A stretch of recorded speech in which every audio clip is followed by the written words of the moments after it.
In a world that teaches us to shut down our pleasure, what does it take to reclaim it together? Community builder Jamie Love shares the real magic behind sex-positive spaces and why they matter now more than ever. Welcome back to Nope, We're Not Monogamous. I'm Alicia Payne, your non-monogamous relationship coach. I'm super excited to bring you this episode because I got to sit down again with the radiant, community-obsessed, boundary-loving Jamie Love. Jamie's the executive director of Sex Positive World and the fierce and tender heart behind Sex Positive Portland. And they've built a global movement around radical consent, pleasure-based learning, and community as a healing force.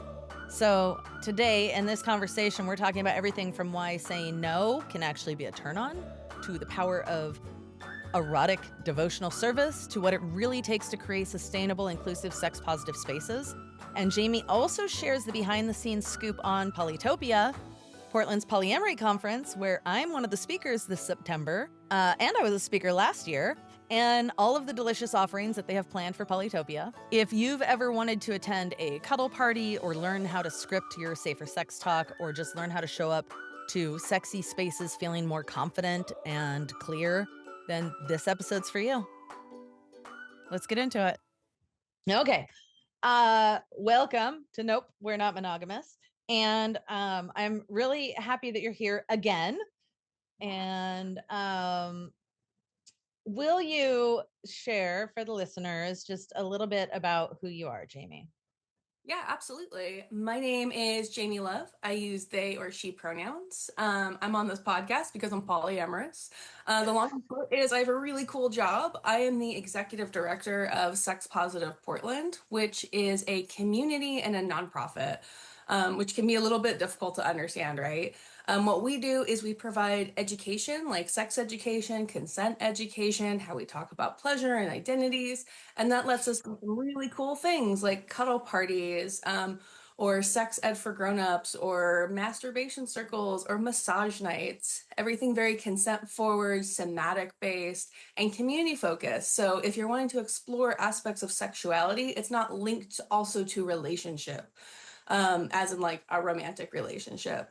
So that's the long and short of what I do is I build these events and experiences where people can really explore their sensuality, their sexuality, their relationship style, in a way that is in community rather than just in relationship. I mean, you can do it in relationship also, but it's really about that freedom of choice, that body sovereignty, and being able to change your mind about what you do and don't like, as well as have opportunities to try new things. So that's the long and short of what I get to do. I'm polyamorous. I am an ethical slut. I'm very much in the E&M end of the pool where my partners have a lot of freedom, and so do I. And that seems to work really, really well for us. I'm a little bit kinky. I'm a nudist. And I just love being in community and seeing new things. Major, major voyeur. That's what happens when you are a community organizer. I think you have to be a bit of a voyeur. Yes.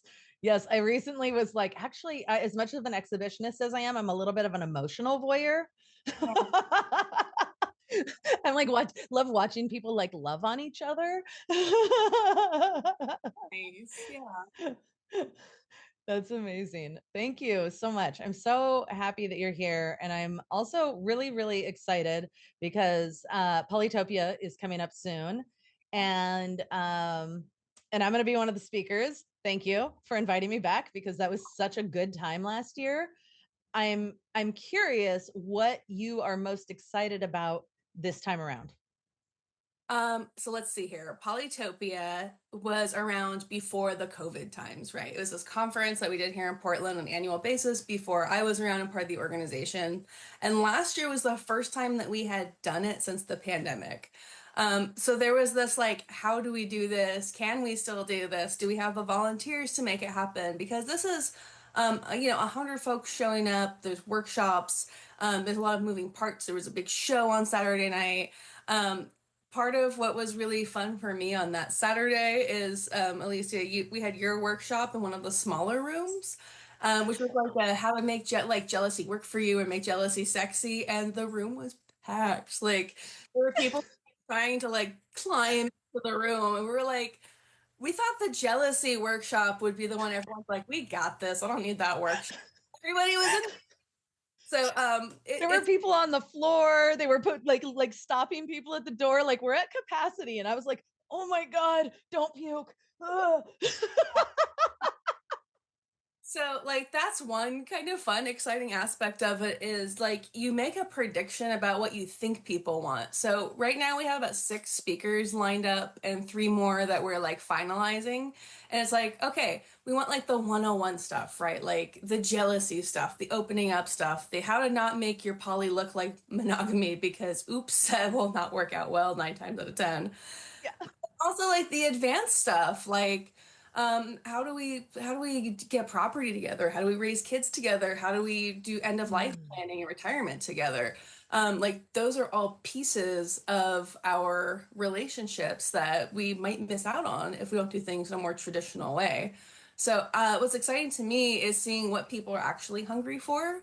We're going to Yeah. have a lot of meals this year. Last year we didn't have meals. And what's fun to me about meals is we can have social space. What's important to me in poly is the amount of friends I have who are not my partners that are also poly. So Yeah. that when I'm having weirdness, I actually have people to talk to about the weirdness who are going to get it.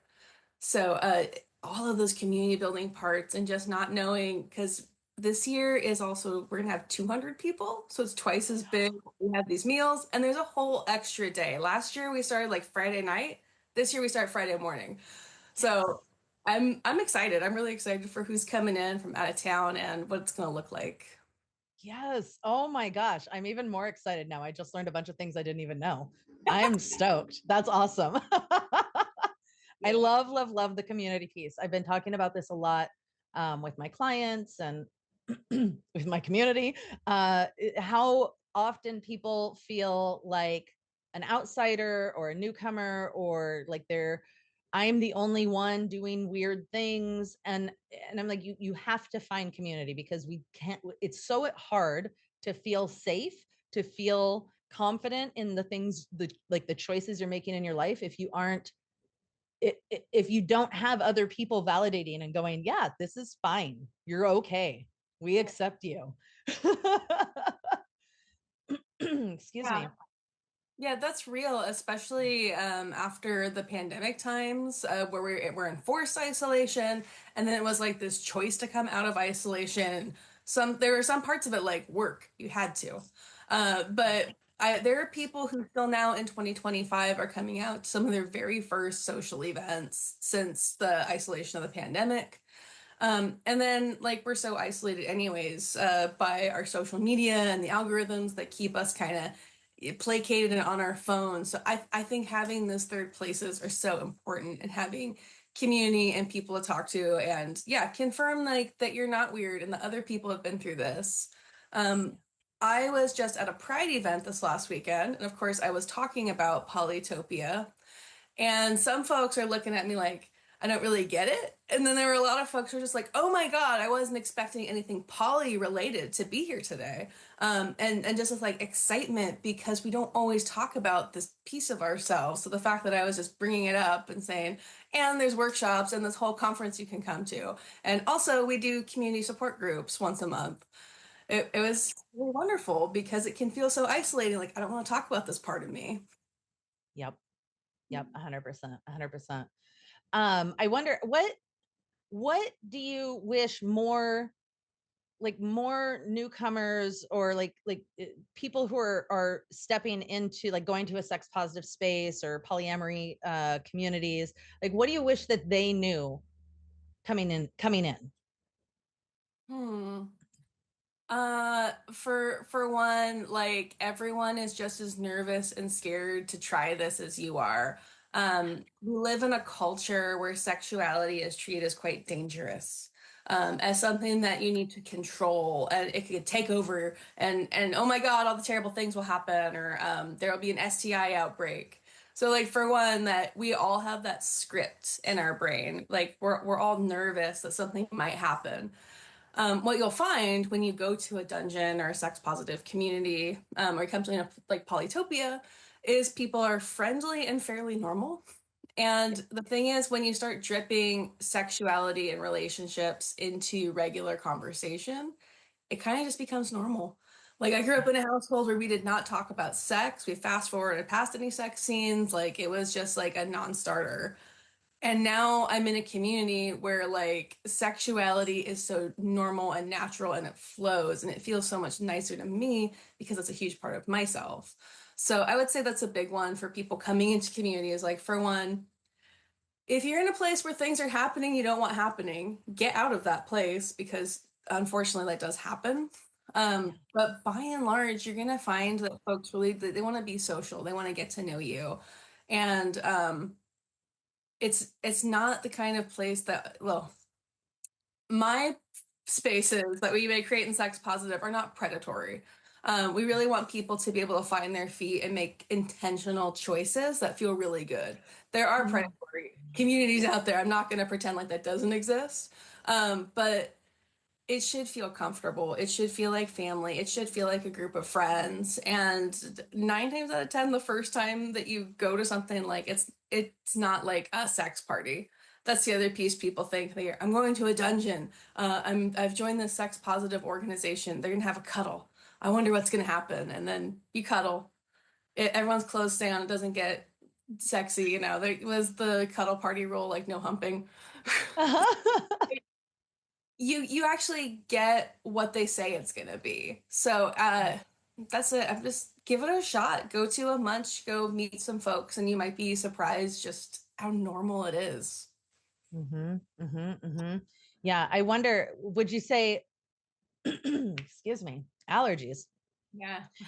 I wonder if that is like the biggest aha that people have when they go, like to a cuddle party or a massage party or, Polytopia. If they're like, oh, this is just socializing.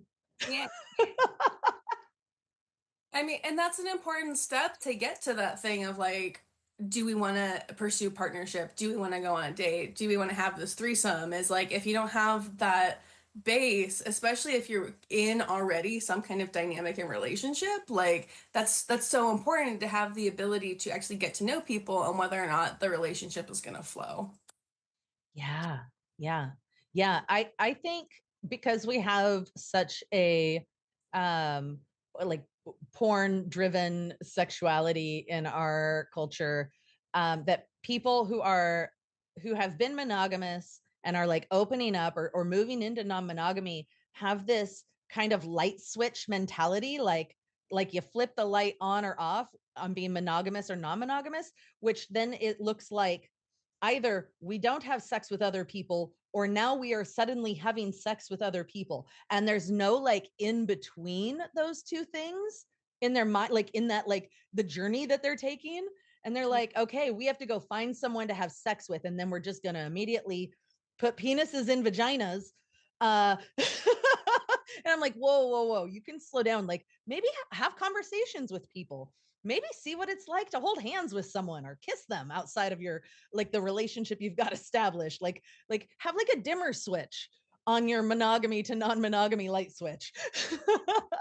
Well, and also just the reality that like you don't know what you're gonna get. And it's one of the exciting things about non-monogamy and dating like a new person is that you can jump into all of these brand new red flags and relational problems. Somebody like I had somebody from years ago who was love bombing a partner and the partner did not recognize the love bombing. And I'm like, they're kind of obsessed with you and buying you gifts and texting you every day. This is making me uncomfortable, even if it doesn't have a huge effect on my life because I don't live with that partner. But you have to learn those like nuanced relationship parts and how to not, take away from your other relationships. Like it's a completely different skill set to go non-monogamous. And it's that bittersweetness. It's like, you're moving into this new relationship style. You've opened up all these possibilities. You've also closed doors on some possibilities. Like I'm a person who doesn't have kids, so I have a lot of freedom in life, and I can do a lot of things. And I'm not bogged down by needing to be home by a certain time, or if someone gets injured. All of the things that like my sisters might deal with who do have kids. It also shuts doors on other things. Like there's other things I don't have access to or experiences in life I'm not going to have. And I think non-monogamy and monogamy kind of has the same thing of like it's switching things on and off and it's learning a new skill set because it's a completely new way to do relationships. And it Yeah. will change the relationships you're already in. Yeah. Yeah, absolutely. Absolutely. I really think I love that we're talking about this because that's what is so important about events like Polytopia is being able to go and talk to people and see what options there are. What are all the options? What are the things that are going to be impacted that I don't even have awareness of? Yeah, yeah. And there's also like we have this idea of like doing things right. If I'm doing it right, then I'm good. And it comes from this place of like I had to get an A in school, I had to achieve, and relationships are not school. Relationships are not a test.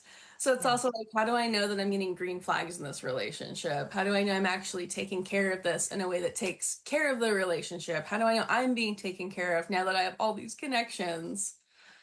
And that's, yeah, again, Polytopia and events like it, because there's lots of poly conferences and places to meet folks, and there's so much value in that because you learn those skills and then you also normalize when weird things are happening. Well, not normalize when weird things are happening, you get some guidance when weird things happen. Yeah, you can start recognizing them because if your non-monogamy mentor is just some person that you met on a dating site and they've been non-monogamous 6 months longer than you, and you're like, well, they must know everything, I'll do whatever they say. And then later you go and find community and you talk to people and you're like, oh, they weren't right. Yeah, yeah. There's a little bit also of like I mentioned, I'm an ethical slut. I really don't hold a lot of relationships so close that like I need a label. If it doesn't have a label, I'm not going to be happy. I'm a dismissive attachment person, obviously. That sometimes doesn't work because we sometimes have this idea that like the true poly is the one that's three people in a committed relationship, and like it's really monogamy 2.0. Yeah. And I really devalue the fact that folks like me are around where I'm an ethical slut and I have a handful of folks that like I see fairly frequently, but it's not in that same model. And I'm only describing two of probably a dozen different types of poly that are far more common. So sometimes we end up in this kind of rut of trying to make poly look like and feel like monogamy instead of Yeah. exploring it for the strange, new, mysterious thing that it is. Uh-huh. Uh-huh. Like what is it that you actually like and want? I think a lot of people have they struggle to find like the right version of non-monogamy for themselves. What would you say helped you move from the standard couple based model to how you relate now? I'll start by saying I was raised Christian. So I was raised to believe in monogamy and cis heteronormacy and monogamy. And it wasn't until college I even had like a proper like safer sex conversation of any kind, like a Psych 101 class. So that's like my starting place. When I got introduced to polyamory, it was a boyfriend that wanted two girlfriends. Mm-hmm. It's like every definition of toxic getting started and non-monogamy because it was all about him. And of course, once we opened up our relationship, I got all the attention and he didn't like that. So when I got out of that relationship, I started going to poly support groups, um, which I highly, highly recommend. And I learned a lot of relationship skills. And that's where I started experimenting. So I tried well, we'll be in a relationship, but we can also play on the side. Well, we'll do three people in a relationship, and I don't like that one at all. That does not suit me. And then when I talk about where I'm at now, um, the way I got from here to there, I think was mostly through community. The nice Mm-hmm. thing about community is like what I mentioned at the very top of this is I got to try a lot of things.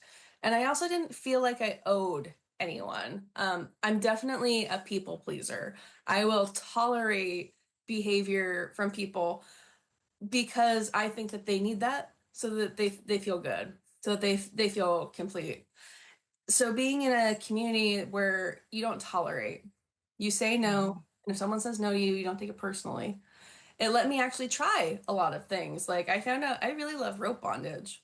And it doesn't even have to be a sex thing. It doesn't have to be a partner thing. It's like going out dancing. Dancing on the face of it's fun.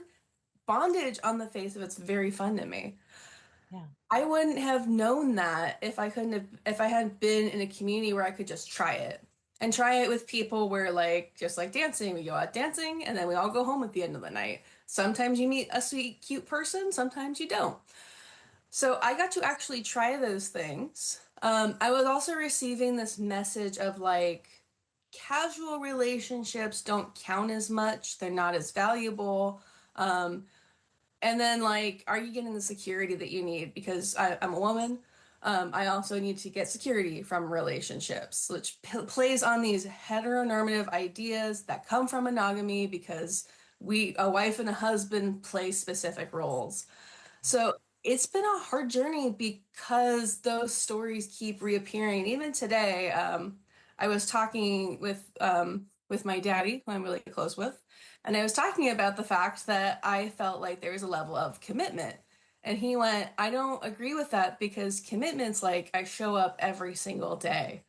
And I was like, well, okay, that I actually don't want that type of relation. Like I travel a lot, I'm all over the place. I'm a super busy human.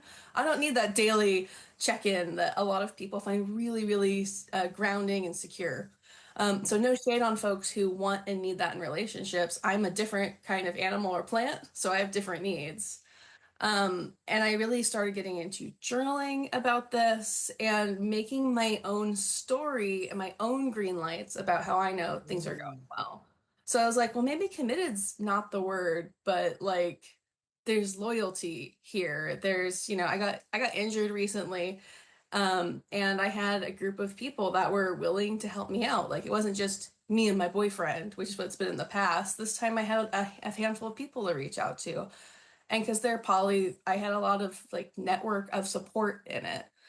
So it was a rough journey because, like I said, there's a lot of different ways to do poly. And coming from a monogamy mindset, you want it to fit the monogamy model because you don't realize that Mm. there's other ways things can be. So I have my queer fam folks. I really prefer relationships that feel more like family. Yeah. Romantic relationships are like they're just fraught with so many issues. And for me, like heteronormative thinking, I think that the worst when I try to be a good girlfriend because that's not Yeah. built on me. It's not built on my dynamic. It's built on the cultural story of what girlfriend is. Uh-huh. So, yeah, it can be a really complicated journey, and I'm really happy that I have my like community members where I have folks who are more like a mom or an aunt or people who've witnessed me, or I can be like, "Hey, you remember that guy I was seeing? He's back in my life, and can I tell you about it?" Um, Mm-hmm. People that I'm not actively playing with who are going to get it, who really care about my well-being, and that type of relationship suits me. It doesn't suit everybody. And if not for my community giving me a soft place to land and be frustrated, to not understand why things aren't working, to get into a more monogamous dynamic again and again, and then get out of it because I kind of, if somebody wants to be your partner and you go, okay, okay, I know it's only been a month, but let's be partners because you seem to really need me to give you a title. And then 6 months later, I go, yeah, now that I've actually gotten to know you, I don't know that I want this. Like, the title didn't mean a lot to me because I know it takes a year really to know if a relationship's sticky or not. Yeah.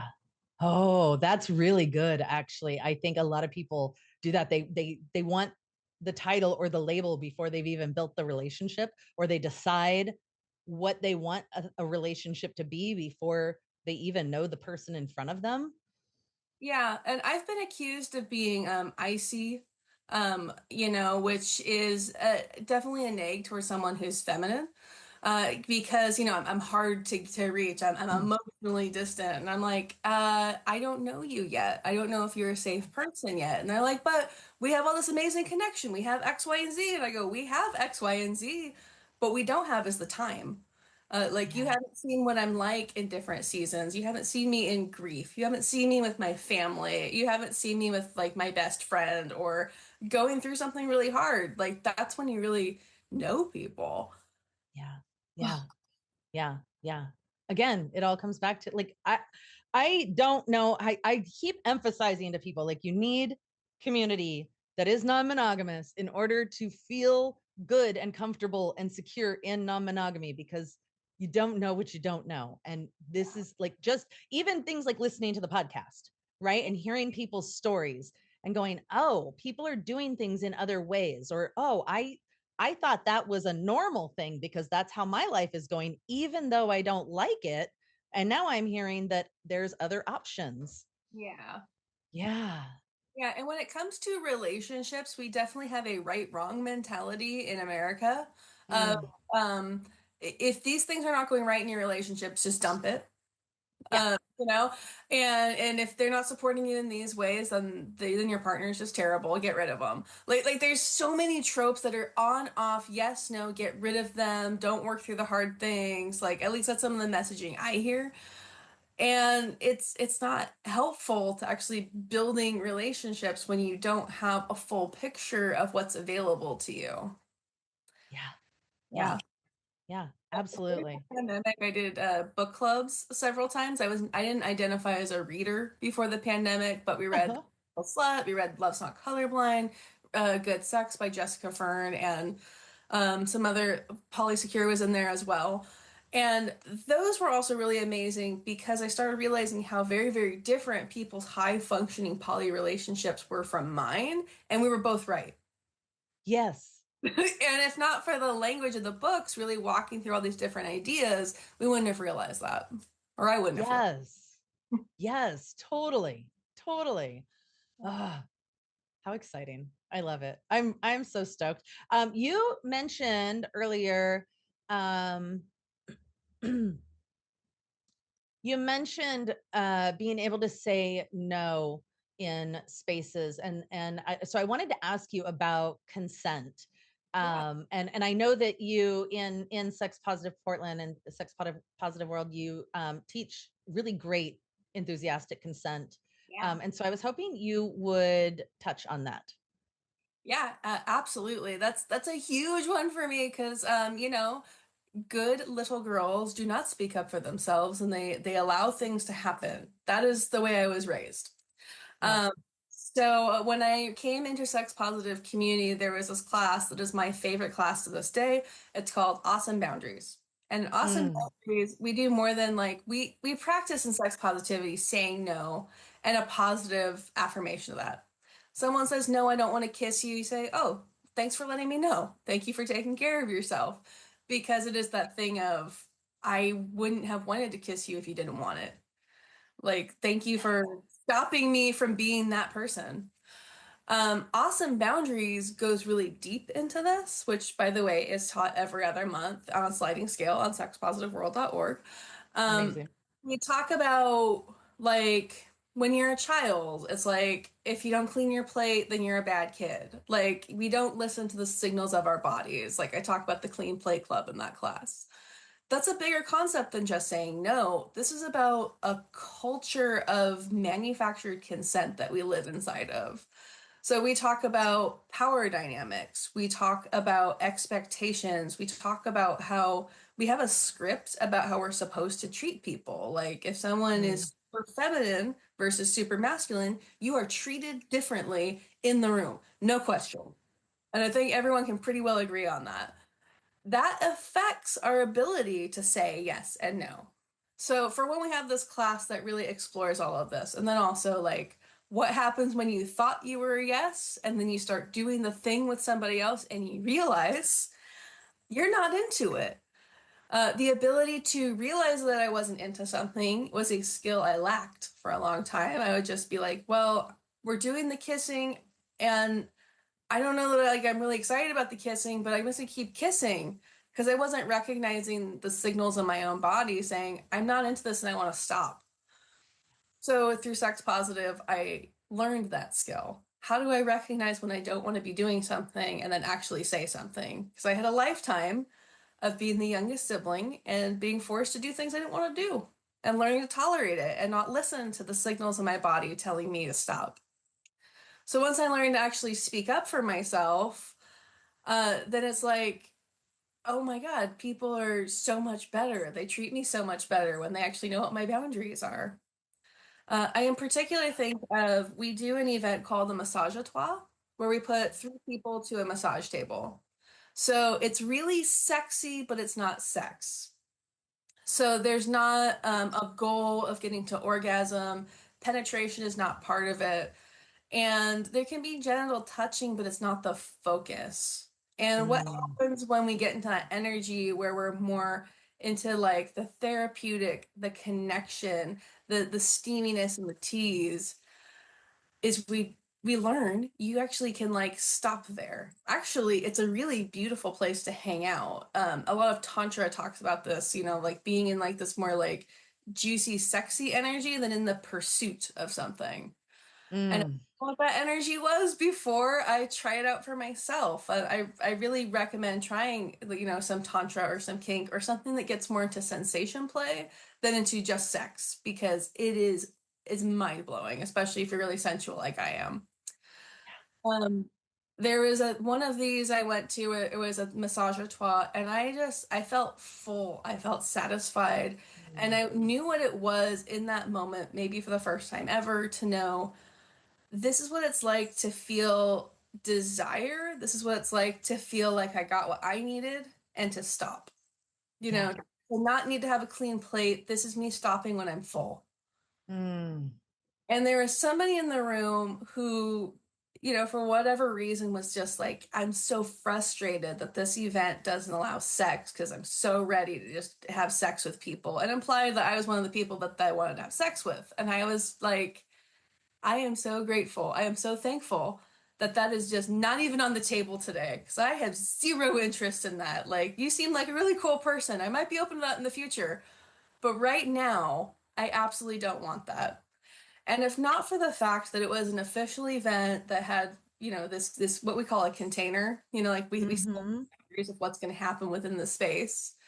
If I hadn't existed and that same energy had been thrown my way where somebody went, I want to have sex now, it's very likely I would have said yes Yeah. because I didn't feel empowered enough to say no when I was outside of that safe area. So it's like, it's like training wheels. Like it gives you space to like really, really feel protected and like you can be in your yes, no, maybe. And, things are not just going to happen because for me, I can get a little frozen and sometimes I don't have an answer, or my answer is I just want to stand here and think about it for a while. Yeah. Um, I didn't have the ability to say those words to people for a long time, and sometimes things just start happening. And that's the way that our culture has built things for people. So, Mm-hmm. being in a culture where verbal consent is the norm brought me to a place where I could actually do verbal consent. I could participate in it to the point where now when I'm flirting with someone, I can be a lot more explicit. Like, these are my nonverbals. It's easy for me to speak up if something gets uncomfortable. Or if something's a little uncomfortable, I'm probably going to hang with it for a while to see if I can get into it. And some people are not comfortable with that. Some people are. And that Yeah. also, who I should and should not be playing with. Yeah. So, Yeah. yeah, it was a game changer in terms of being a people pleaser because I was just, my mother would always say, I'm a doormat, people just walk all over me. And I definitely internalized some of that. Mm, Like, noble, like if you're working really hard, there's a lot of like nobility to that. And to be able to remove that idea and say my wants, needs, and desires are important, and if I'm giving up something to give it to somebody else, they should know. That shouldn't be a secret that I'm overextending myself for somebody. Like, I want them to appreciate it or even tell me, oh, I don't actually want that, you don't have to do that for me. So yeah. Yeah. there's less resentment and less of me exhausting myself. So that culture of consent just it has really changed my life. Yeah. Yeah. Same. Thank you so much for sharing that story. And it's so relatable for me because I very similarly have so many times went, I'm a little uncomfortable, but like I might get into it, or it's probably fine, or it's too late to speak up. Like it'll be fine. I don't hate everything, but I'm also not 100% on board. And I, having been around people who use so much explicit consent and language, and going through trainings like this and classes like that. I actually, in the last couple of years, started practicing this at like swingers events, where in the past, like the goal was like, let's do the sex. And I was like, but actually, that's not what I want to do. I like the energy of flirtation and kissing and touching. And I like desire. And sating that desire isn't actually satisfying. And so I started playing with, I was like, oh my gosh, I can like make out with people and be really explicit with them up front. Like, hey, we're probably not going to have intercourse, but I would really love to like use magic fingers and make your penis get big and hard. That's real fun. And then I'm going to jet. I'm going to be out of here. Someone else can play with that, but I'm going to go do it again with someone else. And that like changed swingers events for me in such a huge way, that I was just getting the energy and giving also the energy that like felt really juicy and good, and not doing the things that I wasn't actually into. And Yeah. I got really good reception with that. Like I had people going, yeah, that's amazing. That's hot. Thank you. I now they got a fluffer for someone else. I love that also is you're just like, no, this is like 100% my yes. Because there's also that thing of like, if we're not getting to penis and pussy, like something bad happened. We didn't get to the end of the Right. we're going, I'm here for the pleasure. I'm here to play and do things that are fun. And Yeah. in sex positive world, one of our big sayings is pleasure is for everyone. And we're not Mm. orgasms are for everyone. I mean, I love orgasms, but it's I'm not a fan. pleasure can also be a delicious meal. It can be a conversation. It can be feeling like Mm. you're connected with somebody. It can be, a beach cleanup so that we all have a nice, clean beach to go to. Like pleasure Yeah. is a much larger concept than sex and such an important Yes. aspect of sex. And you can have sex that is not pleasurable. So how do we be Yep. in the pursuit of pleasure instead of in the pursuit of the orgasm? Yes. Yes. I love that. Yeah. So good. So good. um is there anything that I haven't asked you that you want to share? Hmm. I just want to invite people to come check out Sex Positive World. So I sit in a couple interesting chairs because I'm the executive director of Sex Positive Portland. So here in Portland, Oregon, it's our social club. It's where we do all of these different events that I've talked about, like the cuddle parties, the sex ed, the massage nights, the sex possible parties. We're in a bunch of different cities though. So I first got introduced to sex positivity when I was in Southern California. So we have a pretty huge chapter based out of Los Angeles and expanding beyond that because we realize that there's people all over California who want to take part in this. We're also in Utah, we're in Belgium, we're in Singapore, we are in the Seattle area and Olympia. There's local people all over the place who are sex positive and into this culture that we're building. I mentioned that we do some classes explicitly awesome boundaries. The other classes that we teach include an introduction to sex positivity and how we do things in sex positive world. There is the pleasure talk, which is what you need to actually cover when you're wanting to have an experience with somebody, whether that's sexual or kinky or something different. These are all interactive where you actually get to practice with other participants. And then the last one is called Sexy Intersections. This one is about identities. So we're talking about oppression and that relationship that it has to our sexuality. Like, how do I feel about myself? How do others treat me in the dating world? So that when I go to a party, like, do I see bodies that are representative of me? Like, I'm a Mm. white woman who's pansexual. There is a ton of representation of me, my body, and my style out there when I go looking at things that are sexy or when I'm looking at like lingerie, like I will find that. There's a lot of folks out there that have identities and they're not going to see that out there. Like we don't see as many like wheelchair users in our sexuality spaces. Like that is changing. But it's an important thing to talk about because we can desexualize people and then they don't have access to pleasure because no one's talking to Mm. them. So Yep. these are the classes that we offer so that we have a starting point. So there's not like, well, you didn't get verbal consent before you touched me. That actually breaks the rules of our community. So we have a way to deal with that as opposed to like, well, I thought that you wanted it, so it happened.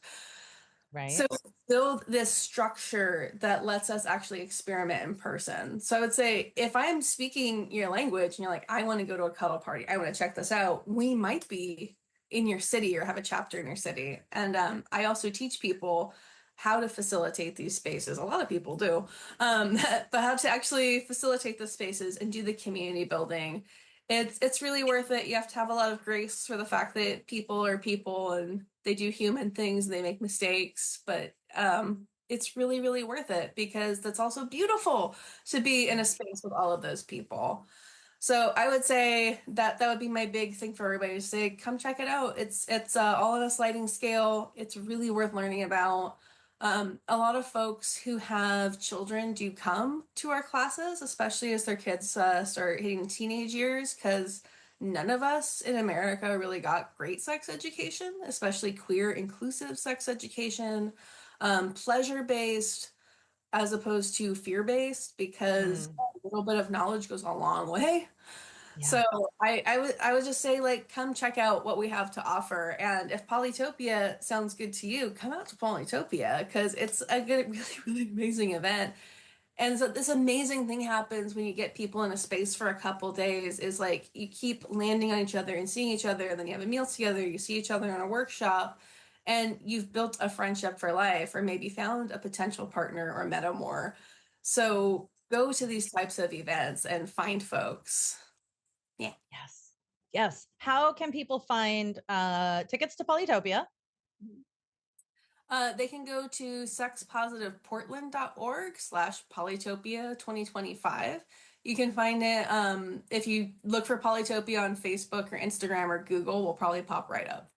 Yeah, amazing. And then if they want to get involved with Sex Positive World, how do they do that? Sexpositiveworld.org. Perfect. Amazing. This is so good. I personally am so excited for Polytopia this year. It's going to be great. I actually, my partner and I learned a really fun oral sex trick thing activity at Polytopia last year that we use fairly regularly. Right. And it was a lot of fun. And I'll talk about that in our Patreon segment, just the tip. At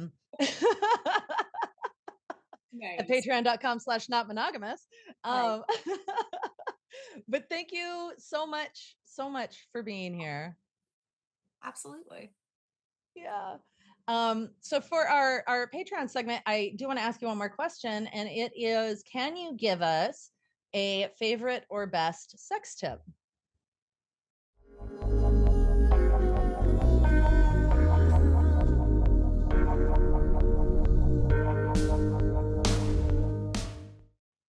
That's amazing.